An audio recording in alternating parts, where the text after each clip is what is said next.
Hey everyone, welcome back. In today's video, I took inspiration from Sarah Rose here on YouTube. She does this sort of makeup chores type style video, basically where it's like behind the scenes, or you kind of see the point of view of what I'm seeing, whether it be depotting, decanting, anything and everything related to makeup, but like some of the things y'all guys don't see off camera or I don't really record, that's kind of included in here. So let me know if this is of interest to you guys, if you'd like to see something like this again. I'm more than happy to try and incorporate or try to remember to. So without further ado, let's get into it. Okay, so these are some products I had pulled out or went through from a declutter pile that I had stashed away. This one I have tried to clean out previously, which is why it looks more watery than it does like powdery. So I want to take these, there's like a stopper thingy out of this, and then I want to completely clean out this bottom part. And this one, it sucks. It's terrible. It doesn't even do anything. It doesn't show up at all. It is really old, like hella old. And I figured if I just smash up the product in here, take it out, clean it, I could reuse this packaging as well. And then these are a bunch of foundations that I had planned to sell. They were in the shade Sand, which is my shade, but I don't really like care for this foundation anymore, and it looks like it is separating and getting old. I'm not sure how long I've had it sitting around or how long it's been in the place that I had bought it at either. So I plan on totally cleaning these out and then maybe reusing the bottles or the pumps inside of them. So that is my goal for these.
Makeup chores, I wanted to switch out all of these products, majority of these products that I have in these clear drawers that I switched out.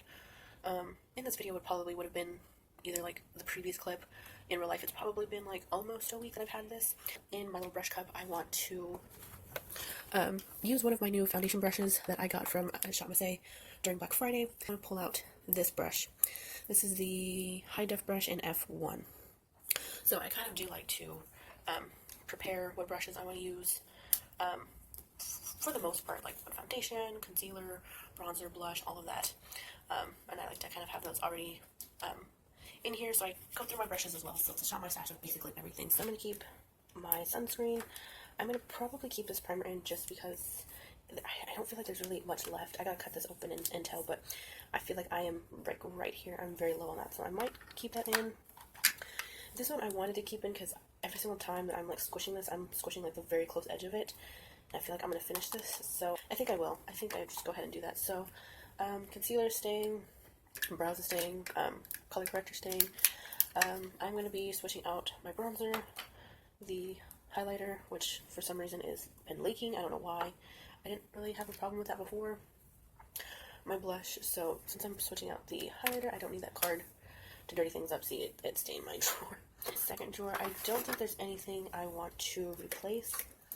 I still have my eye primer, my mascaras, my lash curler, my mirror, This I've been using to set my underneath my eyes, which occasionally here and there I do.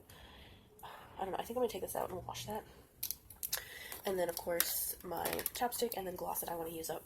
Okay, so for the replacements, I just ended up replacing my highlighter with the Flower Beauty one.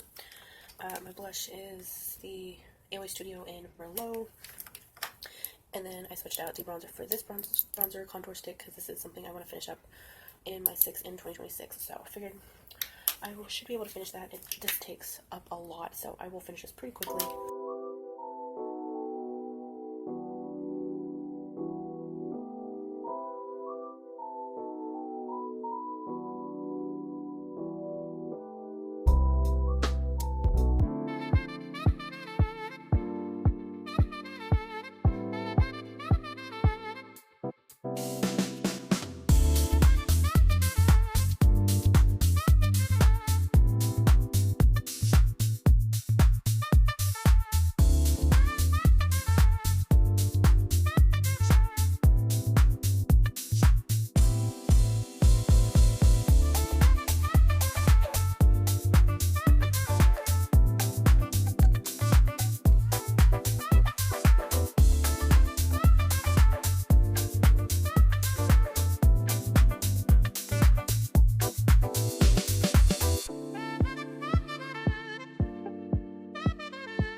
Thank you guys so much for watching this video. I hope this was interesting. I definitely had a fun time with doing this, so I hope you have an awesome rest of your day and or week, and I will see you in my next video. Bye bye, guys.